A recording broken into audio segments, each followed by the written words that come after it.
রং লেখা আর্টের পক্ষ থেকে সবাইকে স্বাগতম। দেখো বন্ধুরা, দেখো আবারও একটি বাটারফ্লাই ড্রয়িং, একটি নয় দুটি বাটারফ্লাই ড্রয়িং নিয়ে তোমাদের মাঝে চলে আসলাম। তো ড্রয়িংটি একটু ধৈর্য সহকারে দেখবে, তাহলে তোমরা বুঝতে পারবে যে কিভাবে দুটি বাটারফ্লাই ড্রয়িং এখানে সম্পূর্ণ হলো। তো রং লেখা আর্টের পরিবার থেকে সবাইকে স্বাগতম। তো দেখো বন্ধুরা, দেখো এইভাবে আমি দুটো বাটারফ্লাই ড্রয়িং করব।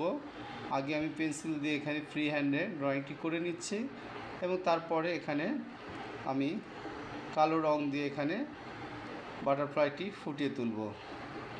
তো সেটি একটু ধৈর্য সহকারে তোমাদের দেখতে হবে।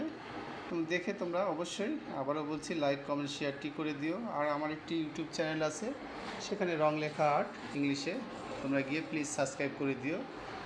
আর এই যে পেন্সিল দিয়ে আমার বাটারফ্লাইটি কমপ্লিটের পথে, এইবার আমি তুলি দিয়ে কালো রং নিয়ে আউটলাইনগুলো দিয়ে আমি ভরাট করে দিব এইভাবে ধীরে ধীরে। আর বাটারফ্লাইটি তার পরিপূর্ণতা পাবে এবং দেখতে অনেক সুন্দর লাগবে।